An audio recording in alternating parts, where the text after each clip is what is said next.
सो hey guys, कैसे? उम्मीद है कि आप लोग अच्छे होंगे। तो चलिए आज की वीडियो को शुरू करते हैं। आज हम गांव का प्रशासन जो होता है वह चैप्टर अध्याय संख्या 6 देखने वाले हैं। ठीक है। तो गांव का प्रशासन जो होता है वो किस प्रकार होता है इस चैप्टर में पढ़ेंगे। ये कक्षा 6 का सामाजिक विज्ञान का है। तो इसका नोट्स बनाएंगे। तो वीडियो शुरू करते हैं। देखिए, फर्स्ट पॉइंट हमारा है पुलिस प्रशासन अर्थात पुलिस थाना। इसके बारे में 2 पॉइंट पढ़ना है। जिस प्रकार देश की बाहरी अनैतिक गतिविधि व देश की सीमा की रक्षा के लिए सेना का उपयोग किया जाता है, पुलिस एक सुरक्षा बल है।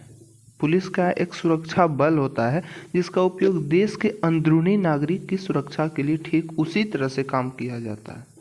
मतलब जिस प्रकार देश की बाहरी सीमा, जो देश की बाहरी गतिविधि से, मतलब किसी कोई भी दूसरा देश अपने देश पर हमला न कर सके, उसके लिए क्या बनाई जाती है? सीमा। और उस सीमा पर जो भी जितने भी जवान मौजूद रहते हैं वो क्या करते हैं? बाहरी से सुरक्षा करते हैं। और पुलिस जो होती है हमें क्या करती है? भारत के अंदरूनी नागरिक की सुरक्षा के लिए यह काम किया जाता है। ठीक है।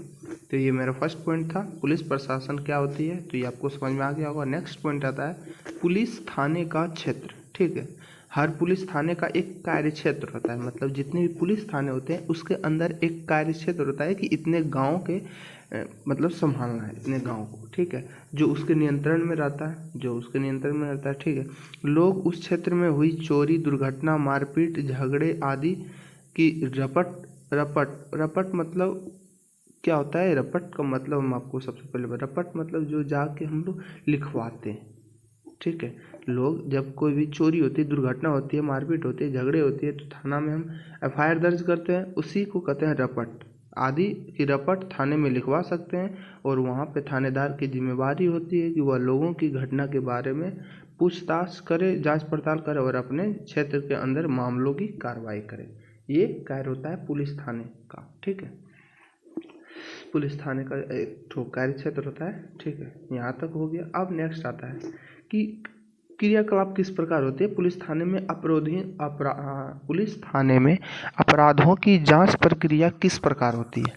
सबसे पहले विवाद की लिखित शिकायत होती है, जो आपको बताएं एफआईआर जो दर्ज होता है सबसे पहले। उसके बाद एफआईआर दर्ज होने, एफआईआर का मतलब होता है फर्स्ट इन्फॉर्मेशन रिपोर्ट। एफआईआर दर्ज हुआ, उसके बाद पुलिस क्या करेगी? जांच पड़ताल करती है। ठीक है। दोषी पाए जाने पर मुकदमा किया जाता है। न्यायालय द्वारा विवादों का निपटारा किया जाता है। मतलब अंतिम रूप से ये समझना है कि न्यायालय द्वारा ही क्या किया जाता है? निपटारा किया जाता है कोई विवाद को। ठीक है। अंतिम रूप से अगर जब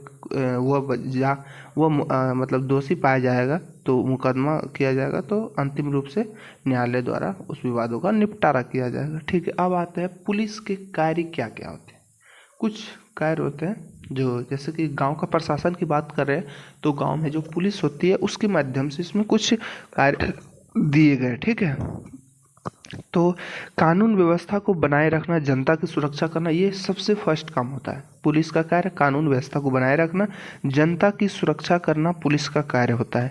अपराधों को रोकना, अपराध की जांच करना, अपराध को गिरफ्तार करना, ये भी किसका कार्य होता है? पुलिस का कार्य होता है। तो हमने अभी क्या जाना कि कानून व्यवस्था मतलब भारत में जो कानून बनाए गए हैं और जो कानून बनाए गए हैं और जनता की सुरक्षा के लिए भी पुलिस कार्य करती है। और जो कानून बनाए गए उसे लोग, जनता सही तरीके से पालन कर रहे हैं या नहीं कर रहे हैं, उसका रख रखाव और उन्हें पालन करवाना पुलिस का कार्य होता है। ठीक है।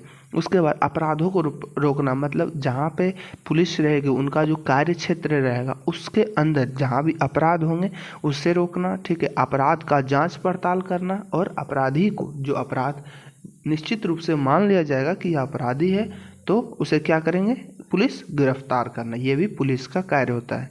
किसी व्यक्ति की जान और आज़ादी की रक्षा करना, ये भी कार्य किसका होता है? पुलिस का कार्य होता है। किसी भी व्यक्ति की जान और उसका जो कार्य क्षेत्र होता है उसके अंदर जितने भी पब्लिक आते हैं, ठीक है, उसका जान और आज़ादी का रक्षा करते हैं कौन? पुलिस करते हैं। और देश में शांति बनाए रखना, देश के अंदरूनी भाग में पुलिस का कार्य होता है कि देश को शांति बनाए रखना। ठीक है। तो ये हमारा काम खत्म हो गया। क्या? पुलिस का कार्य हमारा खत्म हो गया। अब आता है राजस्व विभाग। राजस्व विभाग क्या होता है? एक प्रकार का विभाग होता है। राजस्व का अर्थात होता है कि विभिन्न प्रकार के कर, मतलब जो हम टैक्स वसूलते हैं, किस जैसे कोई भी हम सामान खरीदते तो उस पर टैक्स देते हैं, उसी तरह राजस्व विभाग गांव में होता है। वो क्या करता है? विभिन्न प्रकार का कर होता है, कर को इकट्ठा करता है। समझते हैं फिर से, ठीक है। सरकार के लिए कर इकट्ठा करना व संपत्ति का लेखा जोखा रखना राजस्व विभाग का कार्य होता है। ये आपको समझ में आ गया? सरकार के लिए कर इकट्ठा करना और संपत्ति का लेखा जोखा, मतलब आपके पास कितनी संपत्ति है उनका लेखा जोखा कौन रखता है? हमारे राजस्व विभाग रखते हैं। राजस्व विभाग में जितने भी लोग रहते हैं वो इनका लेखा जोखा रखते हैं और यह इनका कार्य भी होता है, ठीक है। तो राजस्व विभाग अब आगे पढ़ेंगे। देखिए अगले नोट्स, इसी तरीके से आपको नोट्स भी बनाना है। देखिए सबसे पहले आप नेक्स्ट बात करते हैं।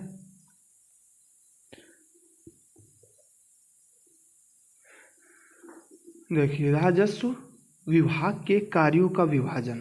राजस्व विभाग के कार्यों का विभाजन होता है, किस प्रकार होता है? ग्रामीण स्तर पर होता है, जिसको हम क्या कहते हैं? पटवारी के अधीन कार्य। उपखंड मतलब ग्रामीण से थोड़ा सा ऊंचा होता है, क्या होता है? उपखंड होता है। और उससे ऊंचा, उससे ऊंचा क्या होता है? जिला स्तर का होता है। तो ग्रामीण स्तर पर जो होता है उसका पूरा कार्यभार किसके अधीन होता है? पटवारी के ऊपर होता है। उपखंड जिसको तहसील या तालुका बोलते हैं उसको कहते हैं हम तहसीलदार। उसका तहसीलदार का कार्य होता है उपखंड के स्तर पर। और जिला के स्तर पर जो होता है वो कलेक्टर का कार्य होता है। जिला अधिकारी जो होता है उस जिले का, उसका काम होता है कि वहाँ के ग्रामीण लोगों से, वहाँ के उनका काम है उनके अधिकारियों द्वारा इस सभी कामों को, जैसे कि जितने भी कर लिए जाते हैं और जो कर इकट्ठा होता है उनका पूरा मतलब रिकॉर्ड रहता है जिला स्तर के पास, जिले द्वारा, ठीक है। तो गांव में पटवारी आप समझते हैं, ये आपको समझ में आ गया क्या था? ग्रामीण स्तर पर भी होता है जो करता है, फिर उपखंड स्तर पर होता है, जिला स्तर, 3 स्तर पर होता है। तीनों जिसको इसको पटवारी कहते हैं, इसको तहसीलदार कहते हैं और इसको क्या कहते हैं? कलेक्टर कहते हैं, ठीक है। ये तीनों अपना कार्य करता है, मतलब कर वसूलता है। अब ये हो गया। नेक्स्ट बात करते हैं गाँव में पटवारी, ठीक है। गाँव में पटवारी एक सरकारी कर्मचारी होता है। पटवारी क्या होता है? एक सरकारी कर्मचारी होता है। एक बात आपको याद रखना है कि जो पटवारी होता है वे लोगों द्वारा निर्वाचित नहीं होता, अर्थात लोगों द्वारा चुना नहीं जाता है, बल्कि यह सरकार का कर्मचारी होता है, सरकारी कर्मचारी होता है, सरकार द्वारा नियुक्त किया जाता है, ठीक है। नेक्स्ट पॉइंट बात करते हैं, जमीन को नापना, उसका रिकॉर्ड रखना पटवारी का मुख्य कार्य होता है। तो पटवारी का मुख्य कार्य क्या होता है? जमीन को नापना, उसका रिकॉर्ड रखना पटवारी का मुख्य कार्य होता है। अलग अलग राज्यों में इसे अलग अलग नाम से जाना जाता है। तो ये आपको दिमाग में रखना है कि अलग अलग राज्यों में इसको अलग अलग, पटवारी को अलग अलग नाम से जाना जाता है। तो आखिर कौन से नाम से जाना जाता है ये भी तो पता होना चाहिए। तो चलिए जानते हैं। देखो कहीं भी पटवारी बोला जाता है, कहीं लेखपाल बोला जाता है, कहीं पे कानूनज्ञ बोला जाता है, कहीं पे ग्रामीण अधिकारी भी बोला जाता है। तो आप समझ में आ गया होगा कि अलग अलग किस नाम से जाना जाता है। तो ये कुछ नाम है। यहाँ जमीन का लेखा जोखा रखने वाले अधिकारी के तौर पर पटवारी शब्द का इस्तेमाल किया जाता है, ठीक है। अब नेक्स्ट की बात करते हैं। देखिए कि थोड़ा सा अच्छे से इसको कर लेते हैं। अब देखिए नेक्स्ट है पटवारी ये थोड़ा सा एक और पॉइंट है, देख लीजिए। पटवारी जमीन के लिए नक्शे व रिकॉर्ड का रजिस्टर रखता है। क्या करता है? पटवारी जमीन के लिए नक्शे व उसका रिकॉर्ड रजिस्टर रखता है, जिससे क्या कहते हैं? खसरा कहते हैं, ठीक है। तो पटवारी का क्या कार्य होता है इसके बारे में कुछ जानते हैं। पटवारी का आखिर कार्य क्या होता है? राजस्व विभाग राजस्व गांव की ज़मीन का रिकॉर्ड रखता है, ठीक है। राजस्व विभाग गांव की ज़मीन का रिकॉर्ड रखता है। आमतौर पर पटवारियों के पास खेत नापने के लिए अलग अलग तरीके होते हैं। कई जगहों पर वह एक लंबे लोहे जंजीर का इस्तेमाल करते हैं, जिसे जरीब कहते हैं। तो जरीब किसको कहते हैं? सबसे पहले ये दिमाग में रहता है, लोहे की जंजीर होती है जिसके द्वारा क्या किया जाता है? जमीन को नापा जाता है, उसी को जरीब कहते हैं। लोहे की जंजीर द्वारा कई जगहों पर एक लंबे लोहे जंजीर का इस्तेमाल किया जाता है, जिसे जरीब कहते हैं। अर्थात जमीन को जो लोहे का जो जंजीर होता है उसके द्वारा जो लोहे द्वारा नापा जाता है जमीन को, उसे क्या कहते हैं? जरीब कहते हैं। ये बात आपको दिमाग में रखना है। ये देखिए आपको इसको हेडलाइन थोड़ा कर देते हैं। ये जरीब का मतलब आपको दिमाग में रखना है, ठीक है। नेक्स्ट पॉइंट बात करते हैं।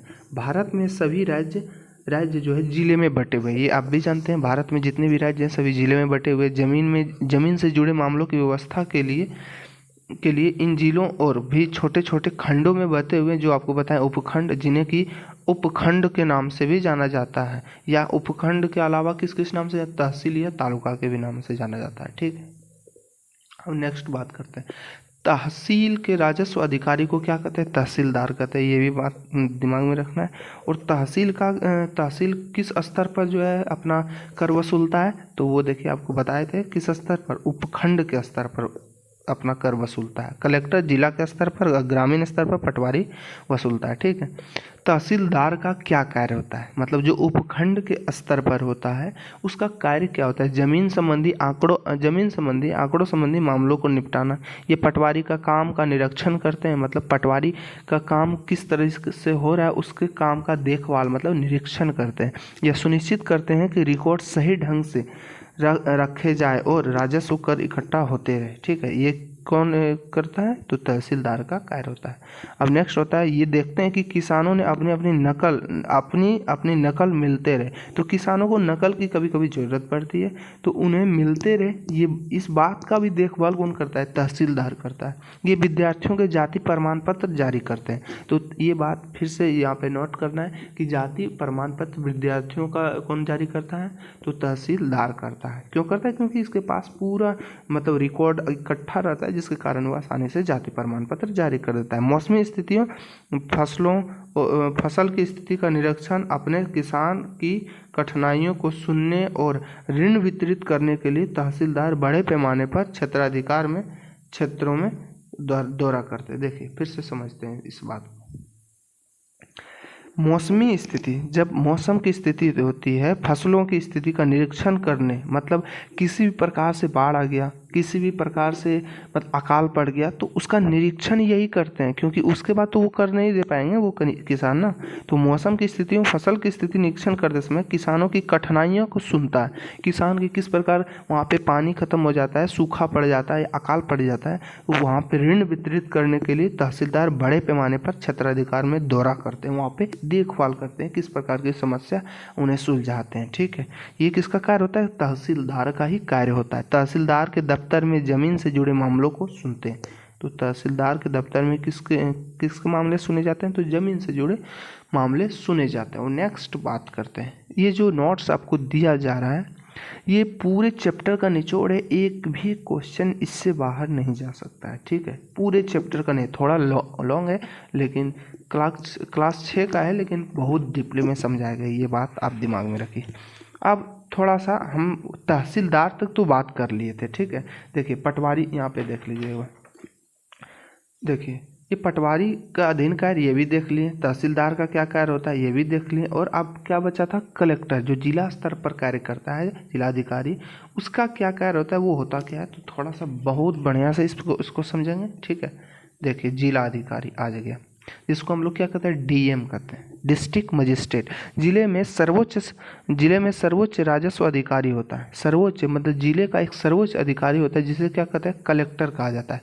कलेक्टर शब्द कलेक्ट से बना है, और जिसका अर्थ होता है, कलेक्ट का मतलब क्या होता है कि इकट्ठा करना। ठीक है, उसके बाद पूरे जिले की राजस्व को इकट्ठा करने की जिम्मेवारी किसके पास होती है, कलेक्टर के पास होती है। मतलब पूरे जिले का जो राजस्व कर होता है उसको इकट्ठा कौन करता है, कलेक्टर करता है।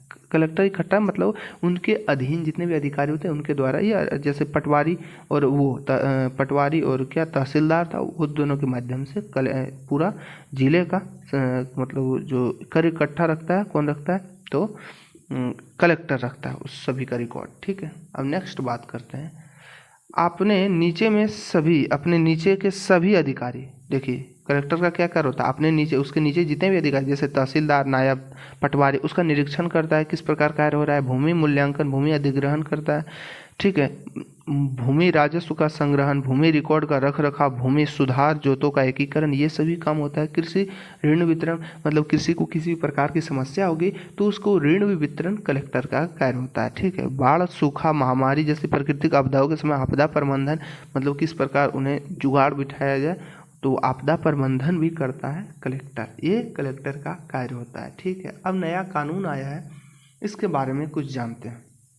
आमतौर पर खेती व जमीन का नाम पुरुषों से जुड़ा होता है। महिलाओं की हैसियत खेतों के काम में मददगार भर मानी जाती है। ठीक है, तो ये जो आमतौर पर खेती और ज़मीन का नाम किससे जुड़ा होता है, हम लोग भी जानते हैं पुरुषों से जुड़ा होता है, लेकिन महिलाओं की भी हैसियत खेती में बहुत मददगार होती है। महिला भी बहुत बड़ी योगदान खेती में देते हैं, लेकिन उनके बारे में ज़मीन मालिक के रूप में कभी नहीं सोचा जाता।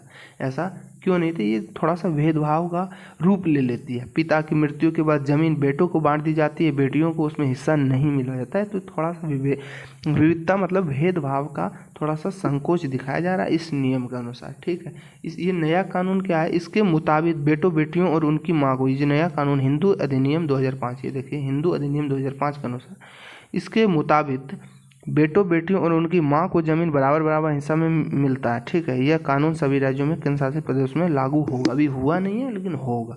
ठीक है, ये नया कानून है। अब नेक्स्ट बात करते हैं उदाहरण की। कक्षा 6 एनसीईआरटी बुक अध्याय 6 से लिया गया ये उदाहरण। अगर आप बुक को पढ़ेंगे तो ये उदाहरण आपको समझ में आएगा कि सुधा अपने पिता की खेती संभालती है। ठीक है, अपने पिता की खेती कौन संभालती है? सुधा, जो कि एक बेटी। ठीक है, अपने पिता की बेटी है सुधा, जो अपनी उनकी खेती संभालती है, लेकिन उसे ज़मीन का मालिक नहीं माना जाता है। तो इस उदाहरण से इस बात की पुष्टि होती है। ठीक है, कि इस प्रकार हमारे समाज में कुछ होते हैं। तो अब देखिए हमारे पास तो अब टोटल चैप्टर हमारे ख़त्म हो चुके हैं। टोटल चैप्टर नहीं बल्कि हमारा जो गांव का प्रशासन इस अध्याय में जो हम पढ़ने वाले थे वो हमारा चैप्टर क्या हो चुका है? ख़त्म हो चुका है। ये तो गांव का प्रशासन खत्म हो गया। इसके बाद आता है नगर का प्रशासन, अगले वीडियो में दे दिया जाएगा। और ये जो पीडीएफ है, ये जो आपको दिखाएं, ये पूरा पीडीएफ आपको लिंक डिस्क्रिप्शन में मिल जाएगा। वहां से आप पीडीएफ को डाउनलोड कर सकते हैं, या जिस तरह बताते चले गए उस तरह से आप भी नोट कर सकते हैं। तो चैनल पर नए हैं तो चैनल को सब्सक्राइब एंड वीडियो को लाइक कर लीजिए। थोड़ा सा वीडियो लंबा हो चुका है, तो थोड़ा सा समझाने में टाइम लग गया था, जिसके कारण ये वीडियो लंबा हो गया। तो वीडियो देखने के लिए थैंक यू। अगर आप मेरे चैनल पर नए हैं तो चैनल को सब्सक्राइब एंड वीडियो को लाइक ज़रूर कर लीजिए। और अगले चैप्टर का वीडियो जस्ट आने वाला है, प्लेलिस्ट में जाकर सभी वीडियो देख सकते हैं। Thank you.